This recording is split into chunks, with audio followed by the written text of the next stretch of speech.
Welcome back to the Changing Earth podcast with author Sarah F. Hathaway and co-host Chen Gibson, blending survival fiction and fact to bring you entertaining education that will help you dream, survive, and thrive. And now, here's your host, Sarah F. Hathaway and Chen Gibson. Actually here today to pick your brain a little bit on PTSD and some of your past struggles. We've, had you on the show before. I believe we had you on just to discuss this before. Yeah, I don't remember when that was a while back. It was a while back. I have so many shows too. It's just all so. Right. Talk a little bit about your personal experiences, because I just want to have a baseline on how scary this is, kind of walking forward into this society that we're in the process of mutilating right now.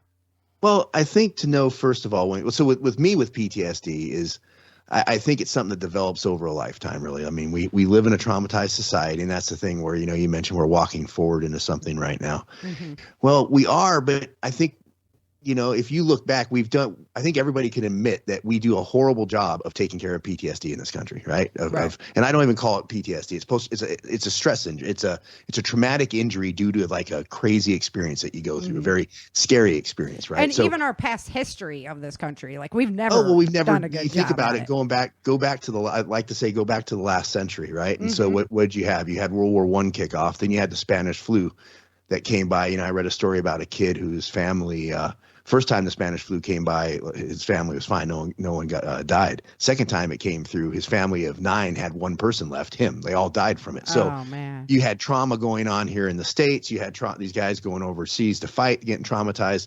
When they came home, you went into the Great Dust Bowl, the Great Depression, into World War II. When World War II got out, everybody came home. And that's why in the 50s, you had the rise of like all these fraternal organizations, the Masons, the Moose Lodges, the Elks, the American Legions, the VFW, and everybody would go hang out, right? And guys would wear suits everywhere they went. What was a suit? The suit's a military uniform, right? And so you had, and what did you have? You had everybody going the whole thing out of the 50s was dad comes home and knocks back a couple of cocktails every day. Why is dad knocking back cocktails?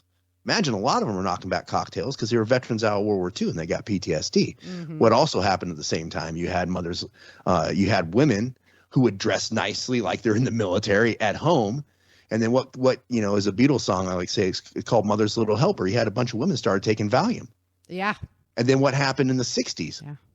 Their kids showed up and the 60s went crazy, right? So we've lived in traumatized society. We've never dealt with it. So I think part of the thing with PTSD and that's now is we're actually starting to get better at dealing with it. And as people learn more about it, it's kind of like they should be teaching this stuff, the mindset stuff that goes into PTSD in school. Yeah. Because you're going through life being traumatized. It's like, hey, teach you about yourself, because what it is. And so I spent probably close to a dozen years overseas doing the contracting gig. I worked for Blackwater, worked for a bunch of different companies. I ended up working directly for State Department for years. All around the world did that. I was in the Army. I was in the Rangers. I was a paramedic for years. I worked in South Central Los Angeles back in the day, in Atlanta. So I've been exposed to a lot of stuff. So Flash forward, I end up in 2017. I'm sitting in my office one day. I was running a diplomatic security program overseas, and I was based out of Northern Virginia, and all of a sudden I'm feeling like I'm dying, right? Mm-hmm. So go to the hospital. It was my second trip to the hospital. I thought I was having a heart attack, thought I was dying. I'm like, I don't know what's going on. And so the doc goes, hey, we went through all your stuff again. You don't have any problems. Have you had your head looked at? Yeah. Like, what? Yep. And all of a sudden then I start looking at it like, yeah, dude, you got PTSD. So that started about a 2-year journey, and I went to therapy each week. I was doing everything I could to get better, and it just wasn't working. And then I ended up picking a job up. I was the training director for North American Rescue out in Las Vegas for the training center out there. And that was epic, by the way. Yeah, so he much came fun down. out That's there. right. Yeah. I loved when you were in the room with the hobos and Dale was in there. You're just giving them so much ration of shit. It was awesome.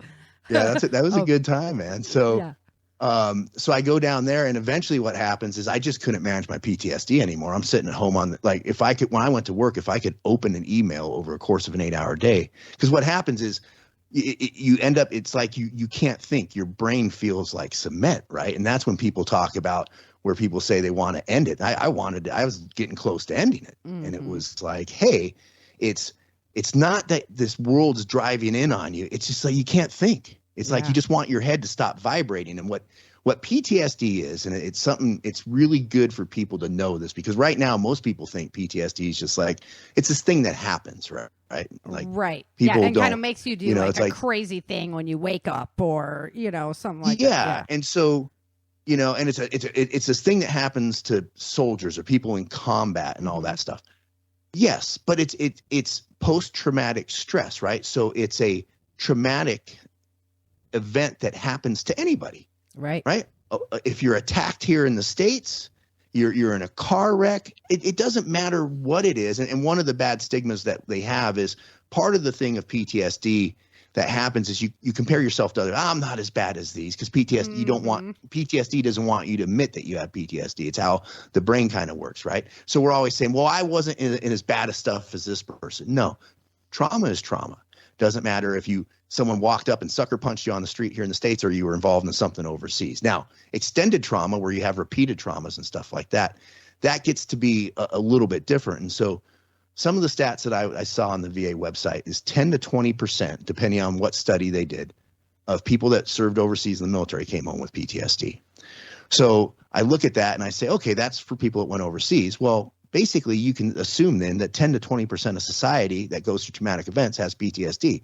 Therefore, we can assume that 10 to 20% of our society across all the United States, or whatever country you're listening to this in, has PTSD. Yeah. Not all trauma results in PTSD. So getting back to the way it works. So it's not just this thing that floats around in the world. When you think of the brain, think of like looking at the brain kind of on the side, right? And up in the front of the forehead, you have your prefrontal cortex. Mm-hmm. That's where your rational thought happens. Right. In the back, in the base of your brain, that's where your reticular activating system is. That's your amygdala. That's your lizard your brain. Primal instincts. That's your primal brain, and that's your emotional center. That's your emotional brain. Gotcha. And there's two different things that these two different brains do, and they're connected with neural pathways. Your emotional part of your brain is there to respond to a threat. So, back when we were cave people or whatever, or walking around, and if T-Rex comes over the hill, your emotional brain, in order to survive, takes over and has you, freeze, flight, or fight. Right. With this T-Rex, it doesn't want you sitting there rationalizing, well, is that a big T-Rex or a small? Is it a nice one? Is it a mean one? Is it going to eat me? No, it wants you to take care of business one way or the other.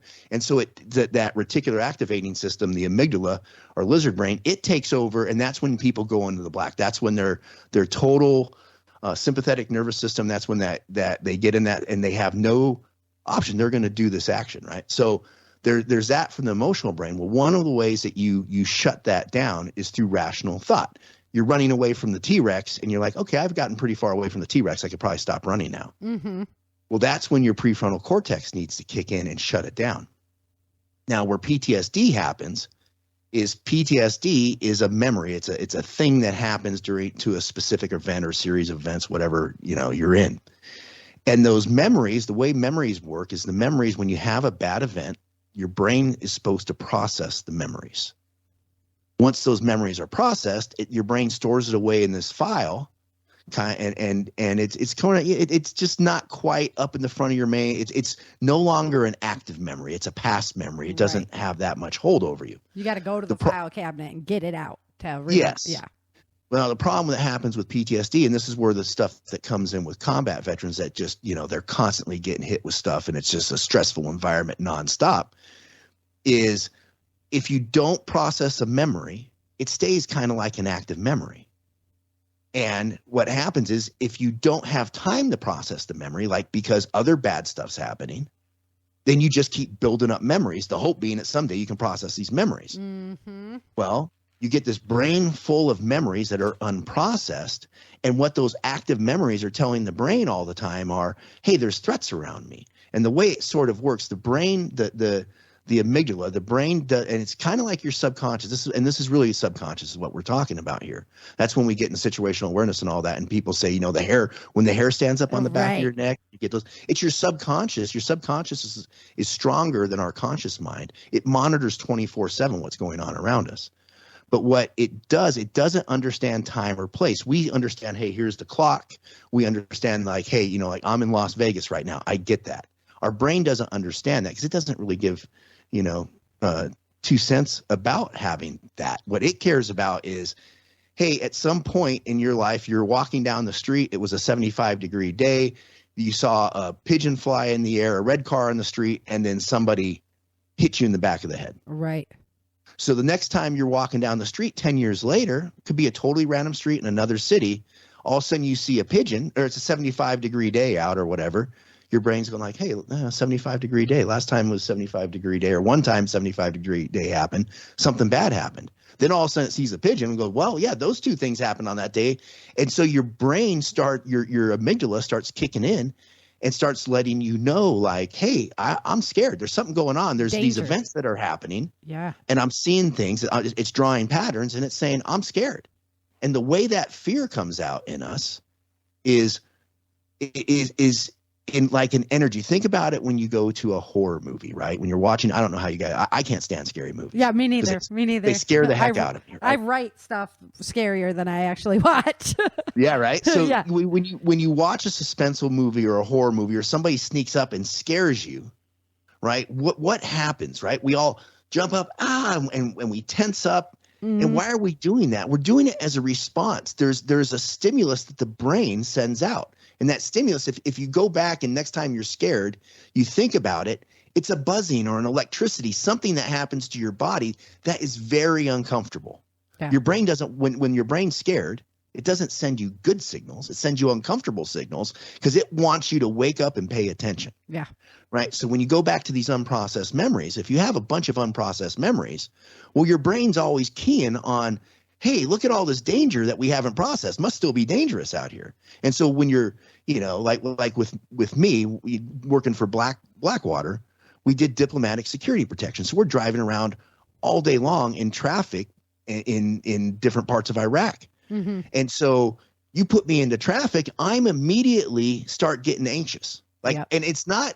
And what it is now is I've worked on it so long of not trying to figure it out is when I get anxious, it's not, I don't really get anxious where I get worked up. When I say I get anxious now, it's that electrical charge that my brain is sending me that I can feel. And I go, there's no reason to be worked up right now. Right.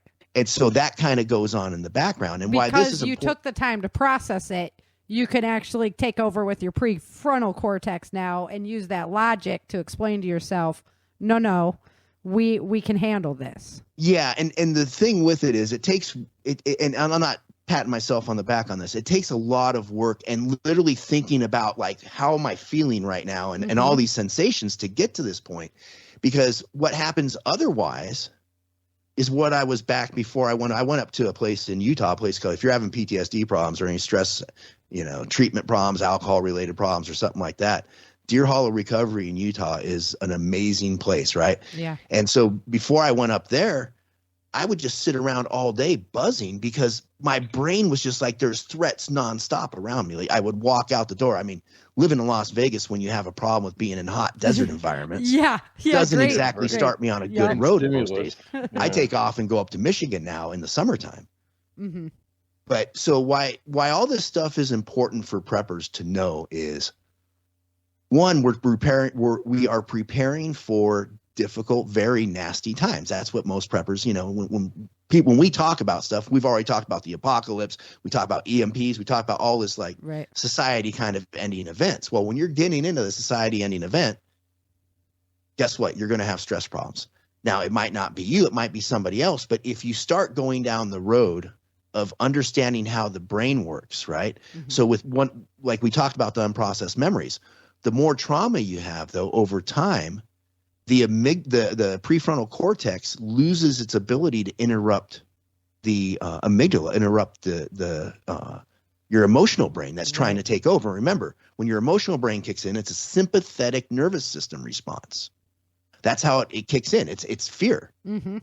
Your prefrontal cortex is a parasympathetic nervous response. So your sympathetic nervous response is your flight, fight, or freeze response. Your pupils, start focusing more. Your mouth gets dry because, hey, I don't need to produce. If I'm fighting for my life, I don't need to produce a bunch of saliva. You get cotton mouth. Yep. It shunts blood away from your abdomen. It starts increasing your heart rate. Well, that's your lizard brain that does that. That's the sympathetic response. Right. Your prefrontal cortex, that's the rational brain, that kicks in the parasympathetic response. So the problem, though, is over time, as you get more and more trauma, the ability of the prefrontal cortex to inject and cut off that sympathetic response gets reduced. So that's why you see people like where I was when I was deep in my stuff, where it's like I'm just activated all the time. Because I had been so activated for so long, I couldn't shut it down. Right. That's the guy that we interviewed from Venezuela. What's his name, Chan? I'm drawing a blank right now. Furful. Fernando? Yeah, Fernando, yeah. Yeah, Fernando. Yep. He was talking the same way because every day you're living in that moment, in that fear, in that, you can't walk out your door without being safe and things like that. I mean, that's a much different environment than, 90% maybe 80% of Americans are used to. Sure. Right. Yeah, that's no, you're 100% right. And it's the other reason why it's important for preppers is to know that just as we go through life, people deal with problems, right? Like we all have trauma, and you just don't know. Like I have most of my friends, because we spent so much time overseas. I can look at now and I'm like, I can pick pretty much all of them have PTSD. I stopped counting when it was in the 20s and 30s of people that I knew that killed themselves. The important thing that comes out of it, though, is if you start trying, and what I tell people is we control how we feel. So we can control the fear, right? Yes, sir. Yes. I have fear nonstop. And when I say I have fear, my brain is constantly electrifying me. Sitting here right now, I can feel the energy running through my back right now. It does it all the time. It's now that I've gotten ahead of it, I can kind of look at it and go, oh, there's that energy. Where's it coming from? Oh, it's just doing its thing right now. It's just, if I didn't know that, I'd be sitting here being agitated, like, kind of getting upset or whatever. And now I know it's in the background. So why that's important is if like when you think about that horror movie, if you think about the sensations you have when you get that emotion that causes you to have that fear, and you start focusing every time you get scared, or when you're in traffic and you're losing your mind in the car, something's happening, you're just agitated, you're upset. Backtrack a little bit. Think if you can tie it into a sensation in your body. And over time of practicing that, you'll tie it into sensations in your body, electricity, feelings. Like a tell? What's that? Like a tell? Like a poker tell? Yeah, like a poker like if you're finding your own like tell that's leading into it. Well, let me ask you, have you ever had that thing where you get that feeling in your gut? Right, yeah. What's that? I was telling Dale about this on our show the other day. So when a parent runs out after their kid takes off running down the street, and the parent doesn't want them running down the street for whatever reason. What happens? The first time, hey, get back here, little Johnny. Then the voice goes up a little bit more. And about the third time comes the F-bombs or whatever comes with get Johnny, get back here now. I have a puppy right now. I'm experiencing that. And so let me ask you. So when they're running away, and they're heading down the street, why are you worried about getting them back? We're scared that something's going to happen to them. Right. So that explosion that comes the third time, it goes back to that tell. When you start feeling yourself going up, if you can identify that tell, over time, you can start picking up anytime your brain starts to get activated, because it doesn't always result in like this, a super high energy thing coming out. But what can happen though is, it helps with your awareness when you're going around town. It helps with your situational awareness, because now you're not looking for things, you're feeling things, right? Like, oh wait, like when you get that feeling in your gut, that feeling, if you can trace it back and focus on it, probably started a lot longer before when you recognized it. Yeah, I've dealt a lot with serious anger issues. Go figure. And so knowing how to recognize when I'm getting to those elevated levels and being able to shut that down before I even get there, and then giving myself an outlet. Practicing MMA, exercising, things like that. Giving myself that outlet for that aggression that I build up. And then coupled with, somebody told me, Sarah, you can control your emotions. You're the only one who can. And throughout most of my life, people had taught me, oh, you have emotions. You just have to learn to deal with them. Instead of recognize that and you can change it. Well, that's where we get back into that whole issue of where we as a society treat this stuff. Right.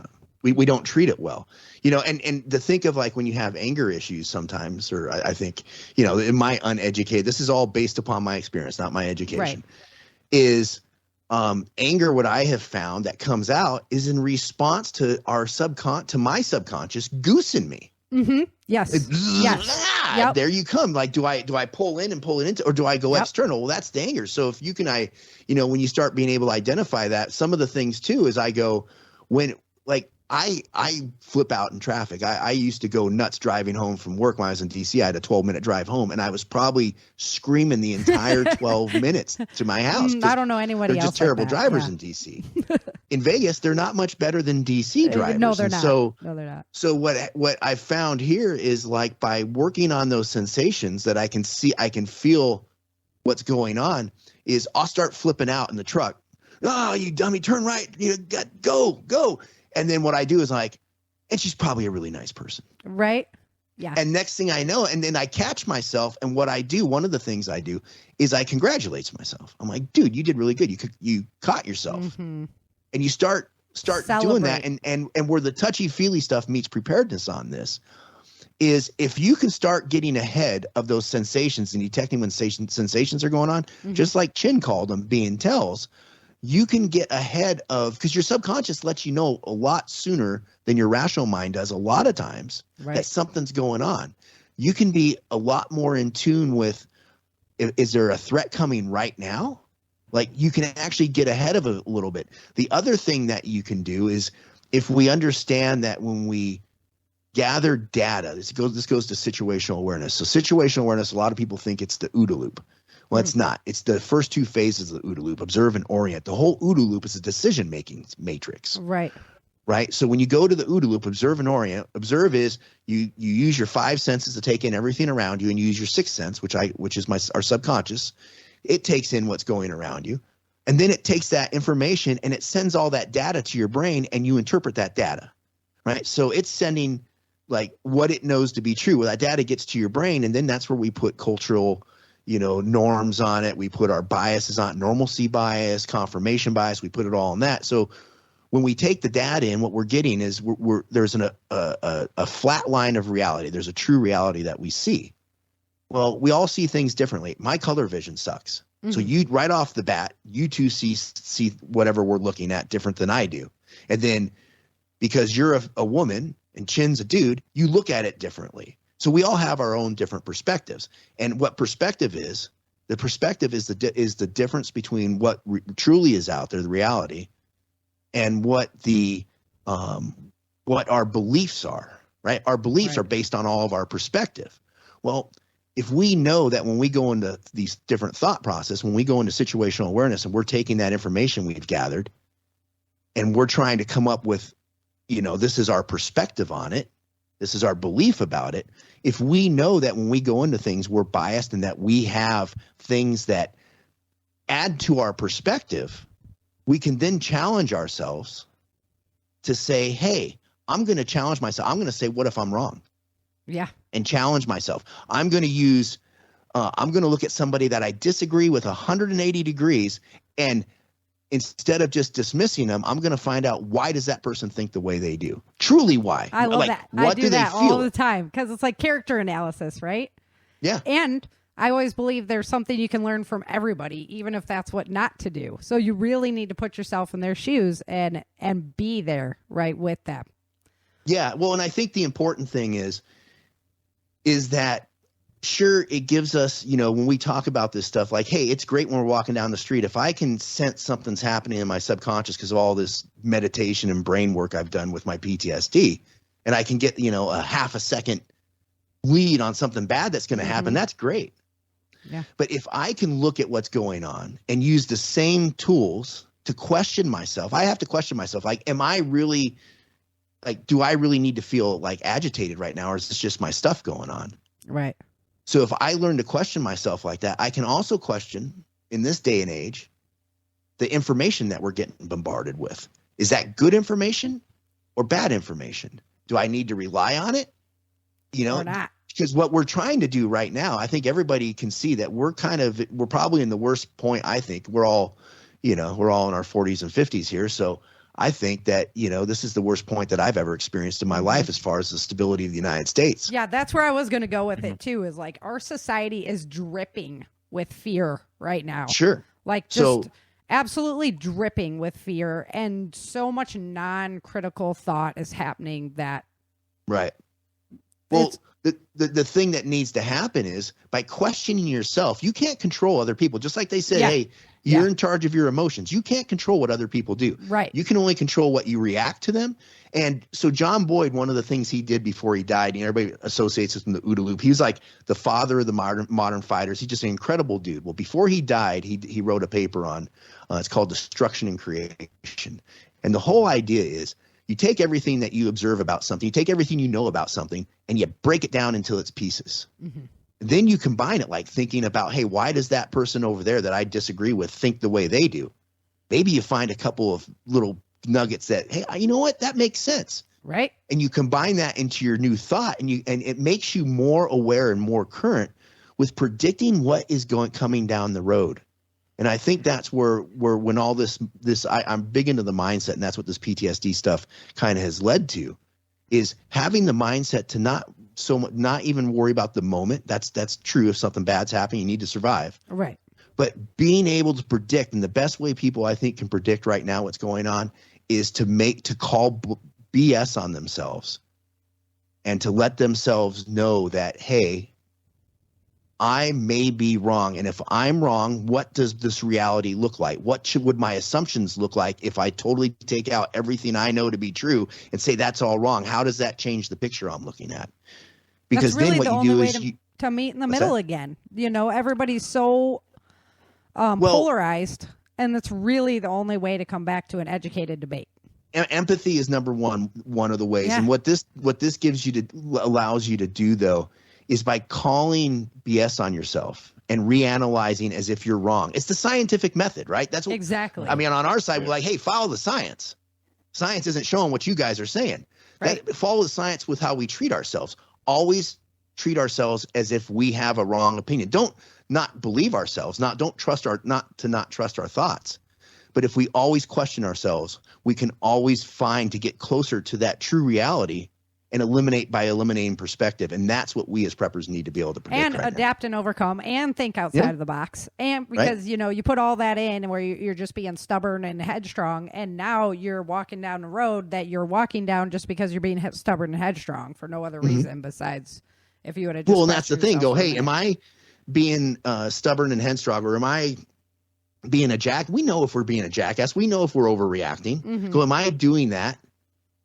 Yeah. Because it's legitimate. And if we say it's legitimate because they made me, no, they don't make you do anything. You control yourselves. We let ourselves respond to somebody. Yeah. 10% circumstance, 90% reaction. Mm-hmm. Right. Yeah. Yeah. I mean, that's what it boils down to. It's really what it boils down to. Well, Brian, oh man, I can talk to you forever. We got to have you on the show again quick. Just like, it's fun. This is like a great show. Yeah. Yeah. Always, honestly, always a pleasure. But I know you got to jump because you got your own show that's going live. Is that your show with Dale? Dale, yeah. Yeah. So Dale Goodwin from survivalistprepper.net. We do the survival preppers. I guess everybody has to get survival and preppers in their stuff. Except for you, Sarah. You did good. Yes. You broke the mold. So we do the Survival Preppers YouTube channel on Wednesday afternoons and Sunday evenings. It's unfiltered. So if you come over there, I work. It's fun. It's a ride. Yeah, I work on watching my mouth on other people's shows and my own Mind for Survival podcast. But when we go over there, I drop the filter and ooh, and that's I the just show go I need bananas. to come on. And so I'll have yeah, a couple so I won't drinks be first. as clean as I was over here. And then I have the Mind for Survival podcast. So go check that out.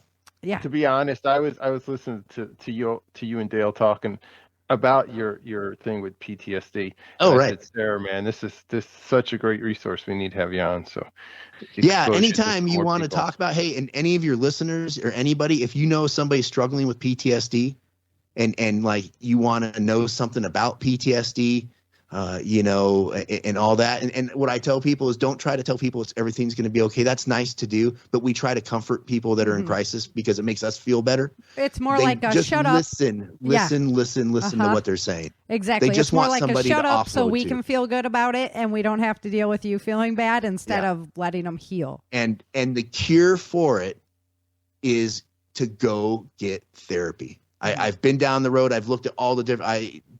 Trust me, it's like this is my life now. So if anybody needs any support with it or whatever, feel free to reach out to me, Brian at mindforsurvival.com. Super, as you can tell, I'm super passionate about it. Like we hide this stuff too much, and so I'm going to put it out there as much as possible. I love it, Brian. This is so good of you to do that, Brian. Thanks, man. Absolutely. Yeah. Shit. Yeah, for sure, man. Alrighty, well, I'm coming over to visit you here pretty soon. What day am I over there? And then I'm trying to get Chen to come on over too, so he's got to set up. Where's that? Vegas? No. Oh, Saturday for your show.